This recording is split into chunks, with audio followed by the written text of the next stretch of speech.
लोकसभा चुनाव में एनडीए की जीत के बाद तीसरी बार नरेंद्र मोदी ने पीएम पद की शपथ ली है और प्रधानमंत्री के साथ मंत्रिमंडल के सदस्यों ने पद की शपथ ली। अभी नवनिर्वाचित लोकसभा के सदस्यों का शपथ होना बाकी है। लोकसभा का 18वां विशेष सत्र 24 जून यानी सोमवार से शुरू होगा। लोकसभा सत्र के आरंभ के 2 दिन यानी सोमवार 24 जून और 25 जून मंगलवार को नवनिर्वाचित सांसदों की शपथ दिलाई जाएगी।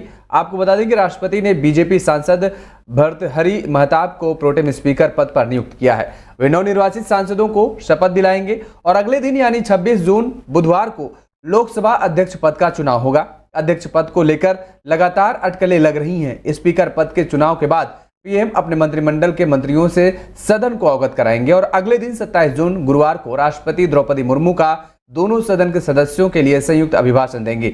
वहीं अगले दिन 28 जून 1 जुलाई को दोनों सदनों में राष्ट्रपति के अभिभाषण बहस होगी और ऐसे में उम्मीद जताई जा रही है कि 18वीं लोकसभा की शुरुआत सरकार और विपक्ष के बीच टकराव के साथ होगी। जानकारी के मुताबिक संसद के विशेष सत्र में आपको बता दें कि विपक्ष ने पेपर लीक, प्रोटेम स्पीकर की नियुक्ति समेत कई अन्य मुद्दों पर एकजुट होकर सरकार को घेरने की पूरी रणनीति बना ली है।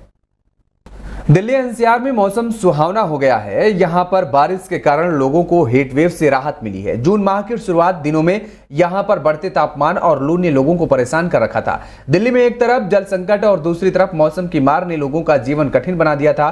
मौसम विभाग के मुताबिक अगले 3 से 4 दिनों तक राजधानी में मौसम सुहावना रहने वाला है। बताया जा रहा है कि पूरे देश को 27 जून से 3 जुलाई तक मानसून कवर कर लेगा और मानसून अब मध्य और पूर्वी उत्तर के भागों में पहुंचने की संभावना है। 24 और 25 जून को उप हिमालय, पश्चिम बंगाल और सिक्किम में बारिश होने की आशंका है। इसके साथ ही नागालैंड और मणिपुर के अलग अलग भागों में भी भारी बरसात की संभावना जताई गई है। वहीं उत्तरी अरब सागर के कुछ भागों गुजरात, महाराष्ट्र, मध्य प्रदेश, छत्तीसगढ़, ओडिशा, झारखंड और बिहार में बदलाव देखने को मिलेगा। वहीं यूपी की बात करें तो यहाँ के कुछ हिस्सों में गर्मी का असर होगा, मगर यहां पर 27 जून को मानसून आने की उम्मीद है। यूपी में अभी मानसून पूरी तरह से नहीं पहुंचा है। यहां पर आने में अभी कुछ समय लगेगा। हालांकि यूपी के कुछ इलाकों में बूंदाबांदी देखने को जरूर मिलेगी और मौसम विभाग ने मुंबई में बारिश का अलर्ट जारी किया है। मुंबई और पालघर में येलो अलर्ट जारी किया गया है। नीट पेपर लीक की जांच में हर रोज नए खुलासे हो रहे हैं और कई नए किरदार भी इसमें जुड़ते जा रहे हैं। आरोपियों ने बेहद शातिर तरीके से पूरा षड्यंत्र रचा था, मगर अब को सब कुछ धीरे धीरे साफ हो रहा है। बिहार पुलिस जांच का दायरा लगातार बढ़ा रही है।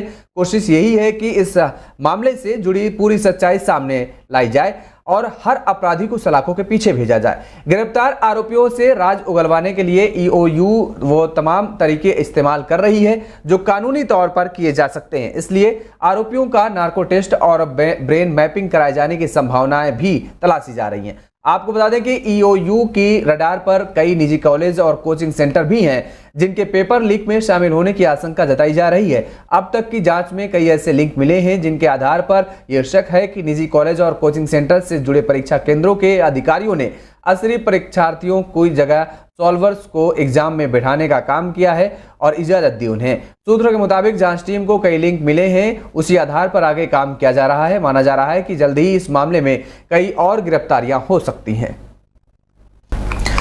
और आपको बता दें कि आज बीजेपी की युवा नेता मोनू कल्याणे की इंदौर में सड़क चौराहे पर गोली मारकर हत्या कर दी गई है। मोनू कल्याणे कैलाश विजयवर्गीय के करीबी माने जाते थे। घटना रात के करीब 3 बजे की बताई जा रही है। गोली लगने से मौके पर ही मोनू ने दम तोड़ दिया। घटना की सूचना मिलते ही पुलिस बल घटना स्थल पर पहुंची। उनके साथ ही बीजेपी कार्यकर्ता भी मौके पर पहुंचे। जानकारी के मुताबिक इंदौर के एमजी रोड पर कुछ लोग आए और मोनू पर ताबड़तोड़ गोलियां चलाई, जिसके बाद गंभीर अवस्था में मोनू को अस्पताल ले जाया गया, लेकिन डॉक्टरों ने उसे मृत घोषित कर दिया।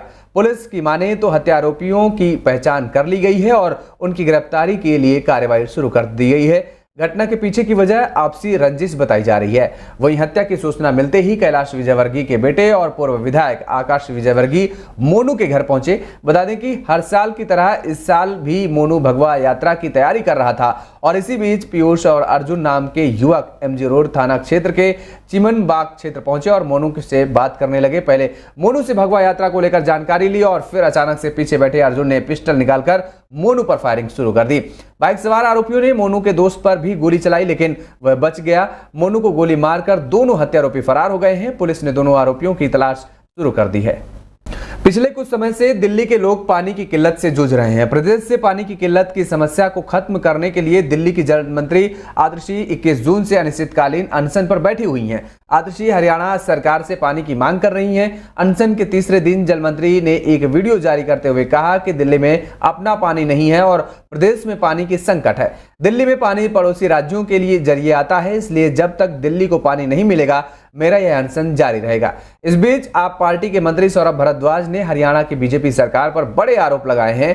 सौरभ ने दावा किया है कि जब से आतिशी अनशन पर बैठी हैं तब से दिल्ली में पानी की सप्लाई हरियाणा सरकार ने और कम कर दिया है। सौरभ भारद्वाज ने प्रेस कॉन्फ्रेंस करते हुए कहा, अभी तक जब आतिशी अनशन पर बैठी उस दौरान तक 100 MGD की कमी पानी के प्रोडक्शन की थी, लेकिन उनके अनशन पर बैठने के बाद हरियाणा ने और 17 MGD पानी कम कर दिया है। हरियाणा की तरफ से पानी की कमी की जा रही है और 1 MGD पानी का मतलब है कि करीब 28,500 लोगों की पानी की जरूरत को पूरा करता है। तो ये डेटा में साफ है, इसके अंदर मुझे नहीं लगता कि इसके ऊपर कोई बहस हो सकती है, क्योंकि दिल्ली के अंदर जब पानी आता है तो हमारे पास फ्लो मीटर्स हैं। हम फ्लो मीटर से नापते हैं, स्टैंडर्ड तरीका है कि कितना पानी दिल्ली के अंदर आ रहा है। और हरियाणा जब दिल्ली के अंदर पानी छोड़ता है, मुनक नहर से जो पानी हमारे CLC और DSB के अंदर आता है, 2 कैनाल हैं दिल्ली की जो पैरेलली रन कर रही हैं, उन दोनों कैनाल्स में जब वो पानी एंटर करता है या हरियाणा से इन कैनाल्स में दिल्ली की तरफ छोड़ा जाता है, तो हरियाणा कोई फ्लो मीटर दिखाए, हमें कोई बताए कि हरियाणा का फ्लो मीटर ये कहता है कि इतना पानी दे रहे हैं। हमारा ये कहना है कि हरियाणा की भाजपा सरकार लगातार झूठ बोल रही है।